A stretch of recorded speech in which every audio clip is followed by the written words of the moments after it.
Podcast Playground. Hooray! This is the Deron Harris Podcast. Here's your host, Deron Harris.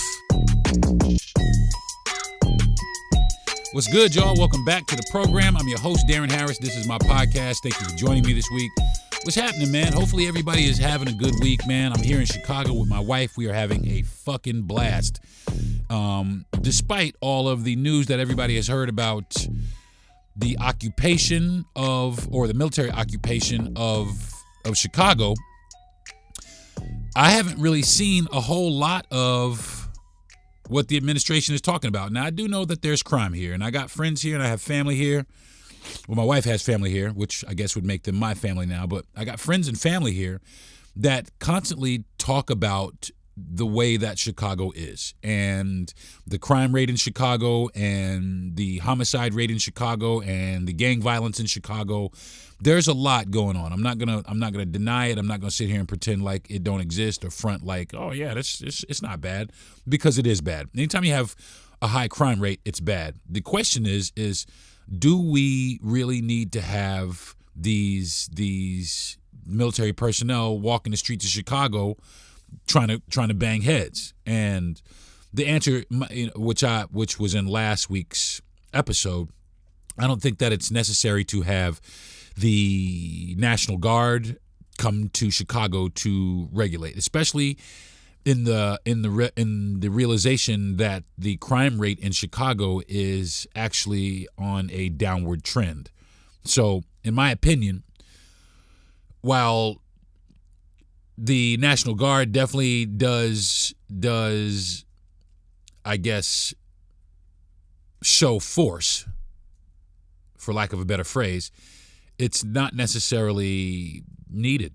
I don't think it's needed, because I think that whatever they're trying to put together, or what they have been putting together in Chicago, however slow going it may be, is actually starting to work. So shout out to the people that are actively working, trying to get Chicagoans under, the crime rate in Chicago under control for the Chicagoans that live here. So I'm a big fan of this town. And one thing I've noticed, though, since I've been in this town, is that it is still quite segregated. It is a segregated place. Yeah, it's a world-class city, and there's plenty of people of many different ethnic backgrounds walking around, but it is still a very segregated place. I went to a ball game last week, like I said last episode. Went to a ball game last week, and the ball game was pretty good. But I did notice the part of town that I was in was, it wasn't very diverse. It wasn't very diverse. It was a lot of white folks, and speckles of other people going to enjoy the game. And I was also told that if I wanted to enjoy a game where I felt more comfortable, if you get what I mean, around urban folks, that I could go see the Sox. And from what I understand, the Sox is hood, is ghetto over there, whatever they want to call it. But from what I understand, there's more of us that enjoy baseball games over there, even though they're not really, a winning team or anything like that. So, from what I understand, it is still very segregated. And my wife and I were talking about it, and I was telling her that if you were going, because I'm from New York, if you go to Yankee Stadium, you're going to be hard-pressed to find one dominant racial group at this park, because you're definitely gonna have some white folks, definitely gonna have some Latin folks, definitely gonna have some black folks. It's gonna be everybody. You know what I'm saying? And it's gonna be well mixed, and it is represented. The city represents that. The city, New York City. While there are some places that are still, there are a lot of places that are just as integrated as it gets. And in my personal experience, I think that it's absolutely wonderful when you have a lot of different cultures merging together to unify or to present even a new culture. So I will be talking about today why talking about race with white people is getting old, and it's tiresome, and that's my subject today. But first, before I get into it, I want to talk with people out there suffering through any kind of mental anxiety or mental stress. I want to take the opportunity to encourage you to go out and get some help. I mean, it is out there for you to get. Don't be afraid to go get it. People are out there willing to help you. I mean, at least they are now. I mean, we don't know in the coming months how things will behave, but at least I know right now that there are avenues for you to go out and get help. So don't deny yourself the help. Please go out and be active. There's sites like BetterHelp. There's all kinds of stuff out there. So please don't back yourself into a corner, because it's hard to get out of it. Trust me. Take it from me. So I'm going to do I'm going to take a break, and when I come back, I'm going to get down and start breaking down why it's just pointless to talk to white people about racism anymore. All right? I'm Deron Harris. I'll be right back. The podcast playground. Hooray! Now, back to the Deron Harris podcast. Check 1 2, check 1 2. Back at it, y'all. Welcome back to the show. Today I'm talking about why it's so hard to talk to white folks about racism these days, and in our culture. And the reason why I'm talking about this is because I have a friend, and I've talked with this guy before, and I've mentioned conversations that we've had on this program before, on my program before. He's actually even been on my program a few times. And the other night we were sitting, we were on the phone, and we were talking about some issues here and there, and inadvertently. I mean, and it's not like it's planned or anything. If somebody will mention something about politics or the economy, which will spiral into politics, which eventually boils down into conversations about race. And I never shy away. Okay, I don't shy away from this type of confrontation. In fact, I want to do the work, but a lot of times my friend, he just shies away from it. I mean, long story short, heated conversation, blah, blah, blah, blah, blah. He feels this way, I feel that way. All of a sudden, I get called a racist. And, at this point, I don't care. I don't care what people call me. I don't care what people call me. I have some very strong feelings about the way that minorities, especially black people, are treated in this country at the hands of white people. And I feel strongly about it. And I don't make no bones about it. I'll talk to anybody about it who wants to engage me. I don't go out and inflict these things on people, but if somebody wants to engage me, of course I'm going to sit down. I'm going to give it to you both barrels. So we have been talking. We were talking about something, and we got on the conversation of race, and it ended up on some fuck you and fuck you too and good night. And that's a lot of times this conversation ends like that, and especially when talking about race. And I had made mention to him as we were having this conversation. I had made mention to him about me trying to do the actual work, and he had said something to the effect of, that stuff is garbage. The material that you're reading is garbage, and it's corrupting your mind, et cetera, et cetera. And it was bad for race relations, in his opinion. And he's completely 100% entitled to his opinion. But I'd explained to him, I'm at least trying to do the work. I don't just come out of my ass with things. I read. I try the best I can to educate myself. I don't go by my gut feeling. I go by my life experience also. I have plenty of life experience in the realm of being black. And we had got to a point in the conversation where I told him again, because I've explained to him before, that just some things that you won't get simply because you're not melanin. Oh, you're leaving me out of stuff. And nobody's leaving you out of anything. You just can't identify just because you've never had to walk a day in a black person's shoes. So you can't speak on, our different struggles and our different, and then he always, backs up to, well, my parents and my family, we struggled all, okay, I get it, I understand, but your parents and your family didn't struggle, because other people were trying to prevent them from struggling because of the color of their skin. And I always have to, back that up. Oh, that doesn't make any difference. But it does. And that's where it starts to break down. And that's where it starts to get tiresome. It starts just having to sit down and not necessarily explain to him or defend from him, but to kind of check him in the respect of, hey, man, you don't know my experience. You don't know any of our experience. You are an outsider looking in. As much as you believe yourself to be, in the loop or part of, whatever culture, you're not. And it's not your fault. It's just the way that, shit is. And, I'm not saying it to be hurtful. I'm not saying it to be vindictive or try and, it's just a fact that you'll never know what it's like to be a black person. And that's okay. But you can't get upset because you don't understand certain dynamics of blackness. You know what I'm saying? It's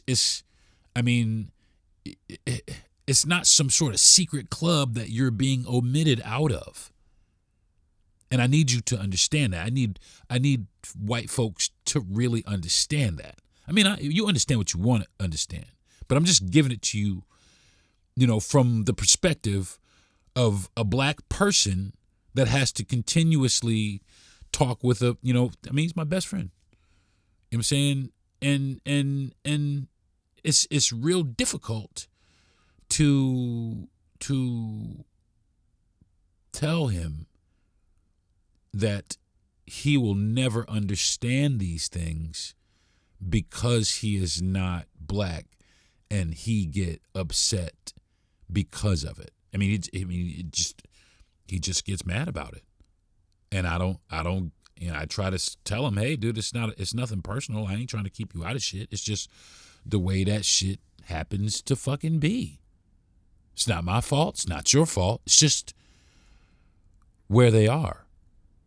Now, the problem lies here. The problem is the systems that have been built.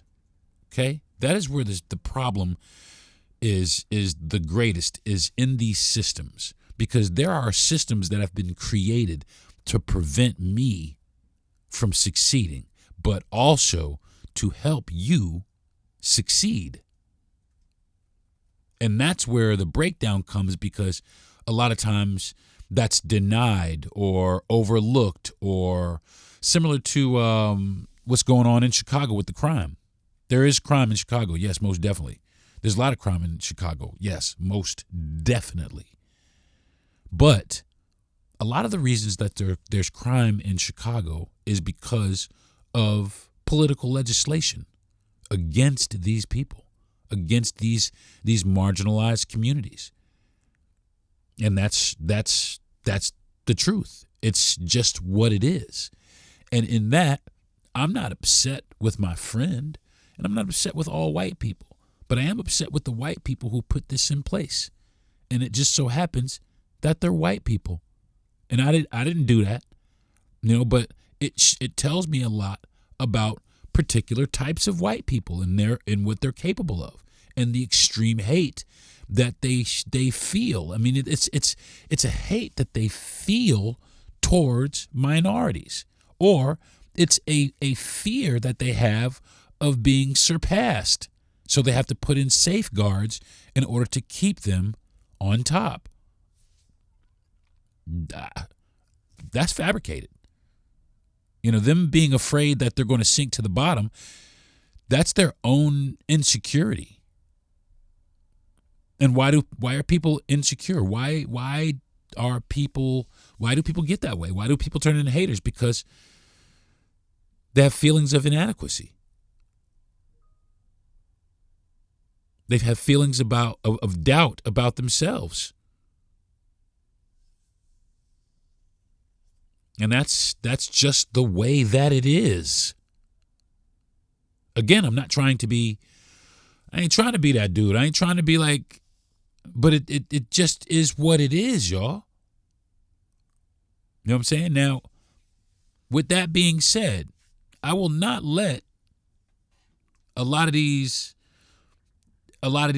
hateful white people make me forget about the other 100% totally awesome white people that there are. And I said it. Motherfucking right. I'm black as fuck, and I can tell you that there are some white folks out there that are fucking awesome. I'm just going to say it like that.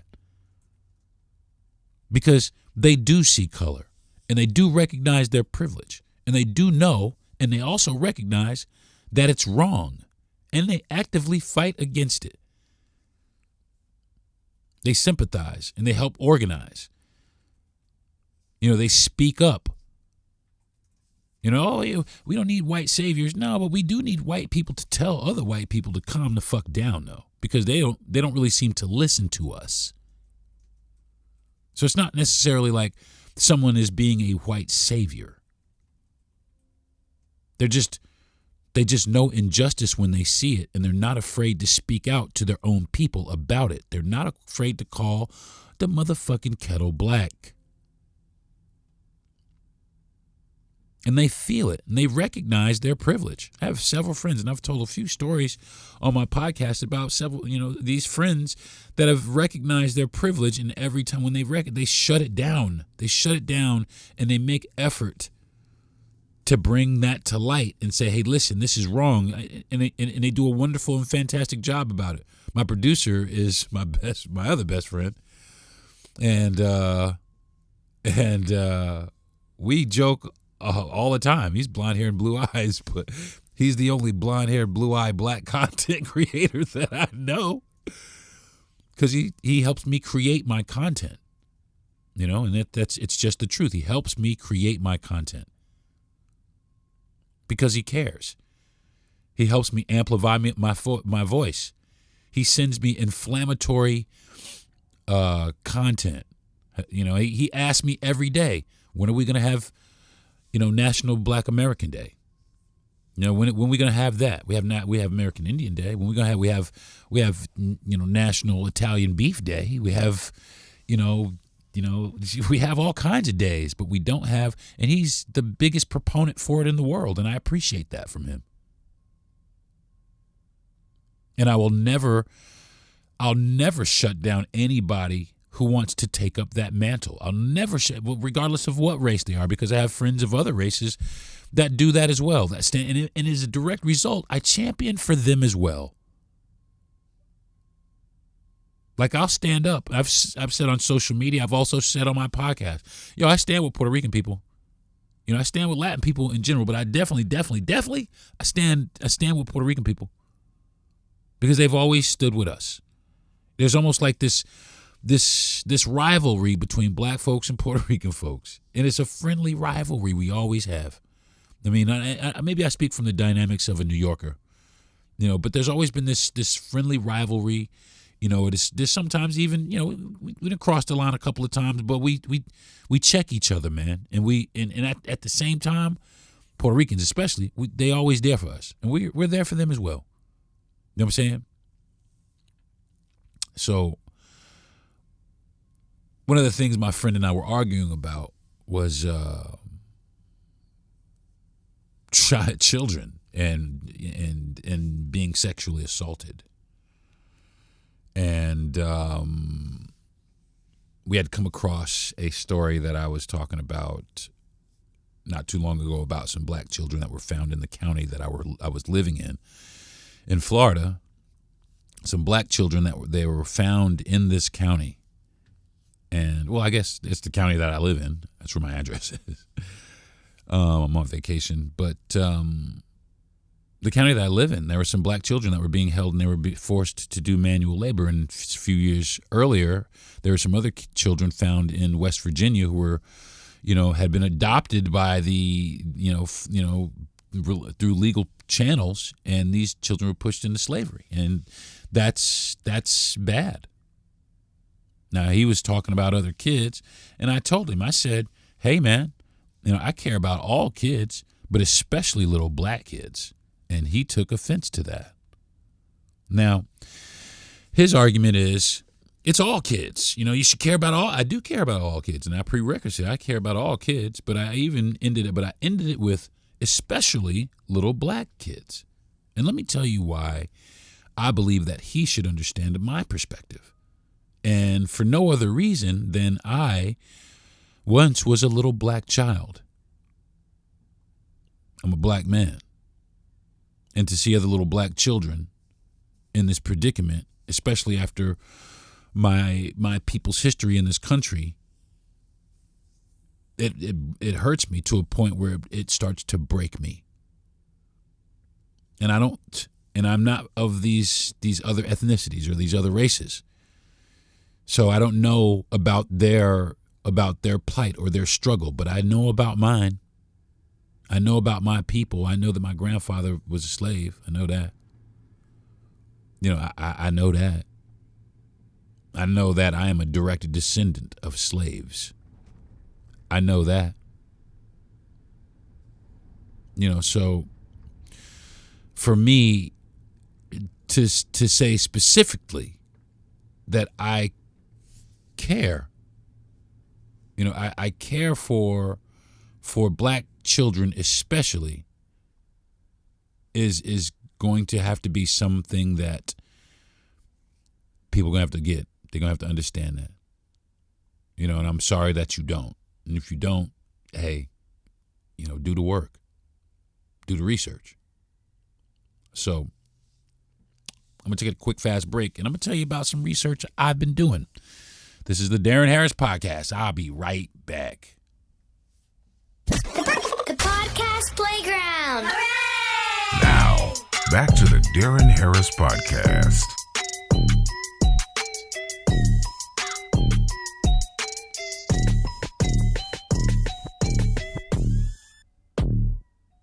Hey, y'all, what's happening? Welcome back to the show. Talking about why it's so tiring. It gets tiring. It gets tiring to talk to white folks about racism and culture and the reason why. And I was gonna save it to the end, but the reason why is because they don't care. That's the only thing that I can really ascertain. The reason why it's starting to get because they don't. It's like talking to a brick fucking wall. Because it doesn't matter how much we scream. It doesn't matter how much we shout. No matter how much injustice we call out. No matter how many of us die in the streets. It doesn't fucking matter to them. It's like, oh, well, it doesn't affect us. All right. So I'm at the point now where if you get it, you get it. If you don't, hey man, I'm sorry. I don't have the bandwidth to go there. I don't really care to make conversation with you if you're just going to try and talk me in circles and you're not going to try and understand my point. Or you're going to try and take my point and use what I tell you against me, and try and spew rhetoric of some propaganda-ridden news site. I'm not going for that shit no more. I'm tired of white people telling me about blackness. You know what I'm saying? That's why I get tired. Telling me about the way blackness is. The way well, just look at it. Look at what the president said. He said that we were born killers. Listen to that language. Listen to that framing. It's on purpose. He said that we were born killers. He didn't have to say black people. All you have to do is look at where his focus and concentration is. We're born killers? I was born once, and I have never killed anybody yet. And I don't plan to, because I wasn't born to kill people. We're not that. Okay? And I want to let all of our youth out there, or the parents of our youth, because I don't think any youth is listening to my program, but the parents of the youth, I want you to do something for me, man. Go encourage your child. If you're still listening to me, if you black, if you're a mother, you're a father, I don't care if you're together, if you're separate, encourage your children. Encourage them to be great. You know what I'm saying? Encourage them to break those stereotypes.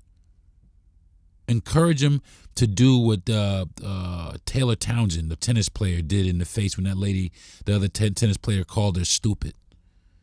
That she was uneducated, called her uneducated. Just because she got beat.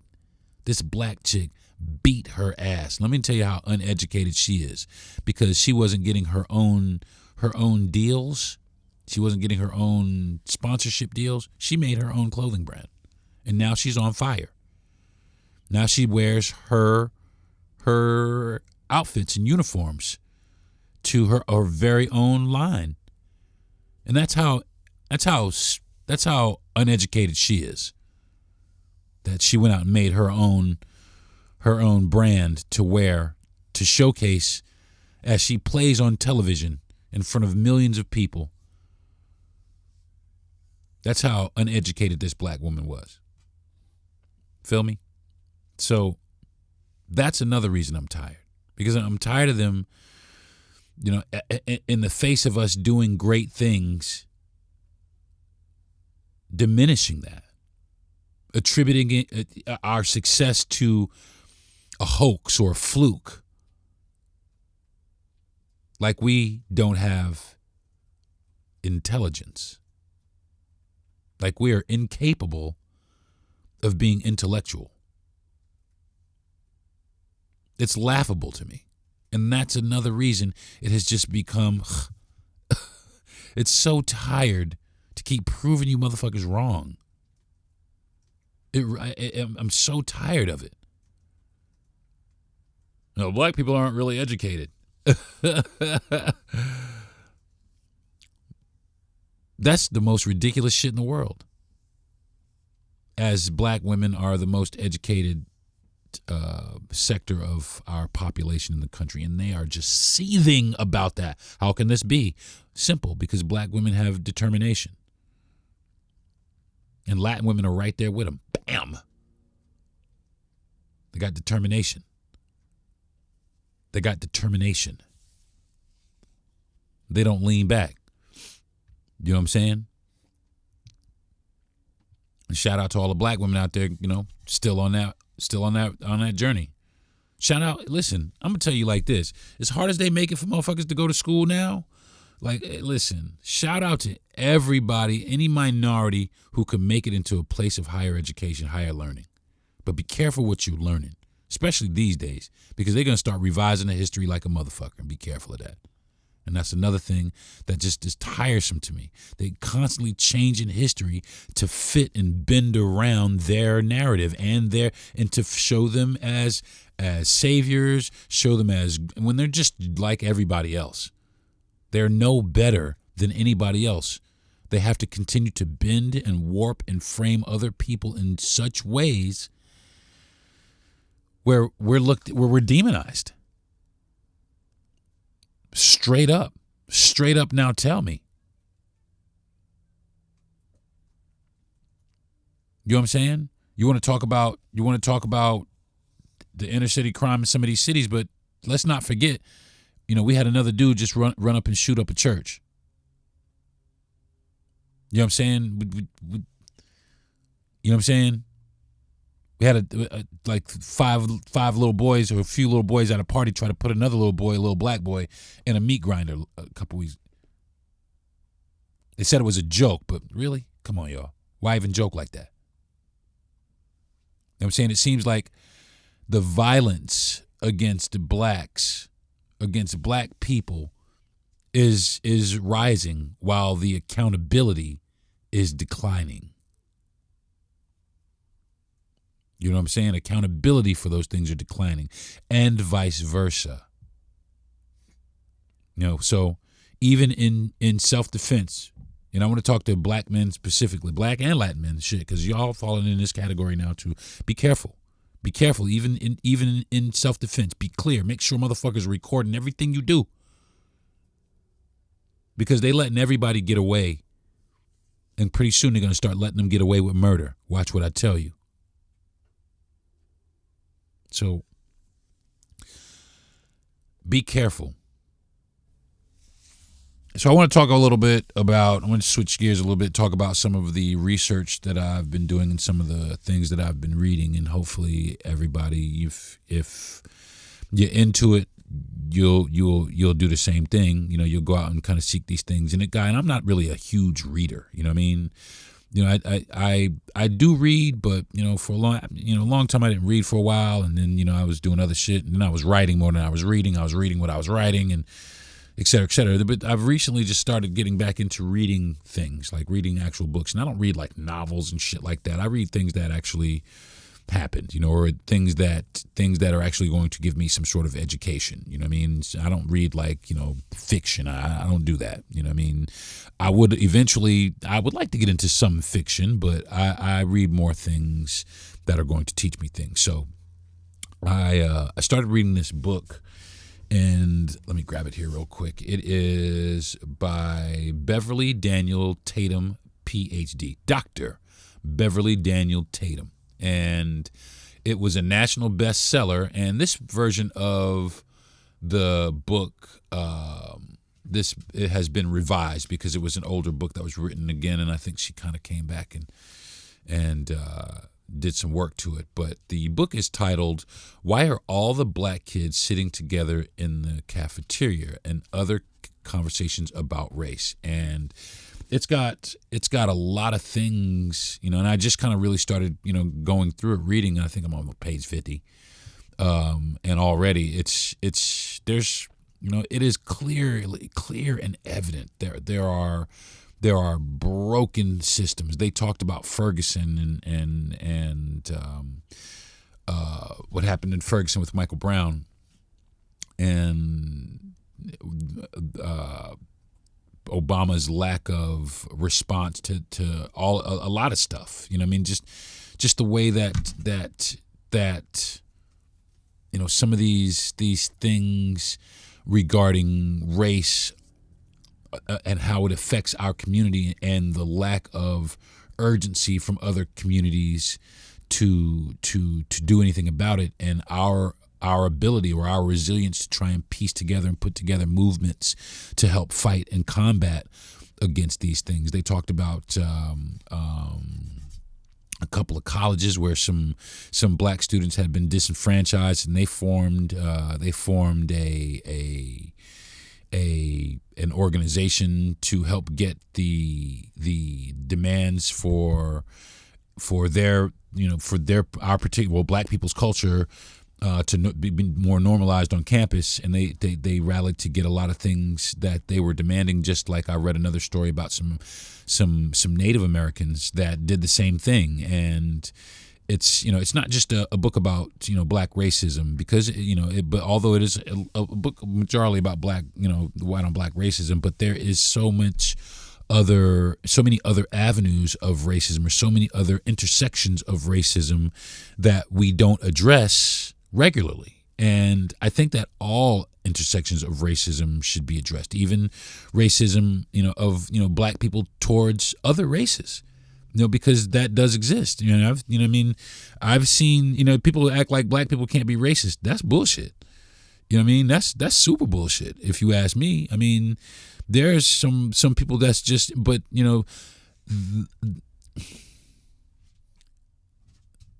their motivation is different. Let's just put it like that. The dynamic is different behind black racism. Black racism is rooted in systemic oppression, in the legacy of slavery, in et cetera. It's that is where black racism comes from. That's where black racism versus white people come from. Is historical. It's been going on. This is what the fuck it is. But our racism towards other people, and at times I feel, is unmerited. I mean, because it's just, I think it's popular. Racism is popular. It's popular to fucking hate people. I think it's ridiculous. And I think it's more ridiculous for a marginalized race to hate another marginalized race. It's stupid. It's stupid. It's stupid for any race to hate any. Let's just put that out there first, right off the bat. It's stupid for any race to hate any other race. It's fucking stupid, because a lot of things are not racial. A lot of things are just it's human nature. Like crime, for instance. Crime is not an inherently black thing or Latin thing. Or the crime is human nature. Bad behavior is human nature. It's what we've been taught that makes it bad. That makes it what we've been taught. So we have to stop teaching ourselves, or stop teaching, or when people tell us something, we have to stop taking that shit. Stop taking it. Stop taking what they tell you as a guy. Black people are fucking derived from monkeys. Stop believing that shit. Stop believing it. It's not true. Look it up. Do the research.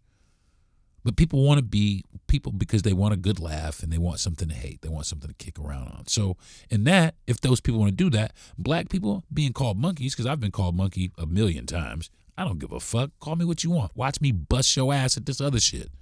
That's how I shut motherfuckers up, by busting their ass and other shit. Deron's a fucking monkey. Oh yeah, watch me dunk on you. That's how you do it. That's how you fucking do it. He's uneducated. Oh yeah, watch me build such and such and such and such. Just bust their ass and other shit. It don't matter. They're calling you names out of insecurity. Okay? Don't let that shit get to you. There are opportunities out there for us. Don't believe the hype, y'all. We could do ourselves. But I don't think that we should have to. But I do think that everybody needs to play above board. And until that happens, we're just going to have what the fuck we have right now, which is just people hating each other. But I will say this. There are some people out there, and I've said it before, that are fighting the good fight, that are doing the research, that are going out there and they're doing the work. And to anybody out there, I went to a place and got this book. I mean, you can get it at a Barnes & Noble. It's Why Are All the Black Kids Sitting in the Cafeteria and Other Conversations About Race. And I'm kind of paraphrasing because I just really kind of got into it.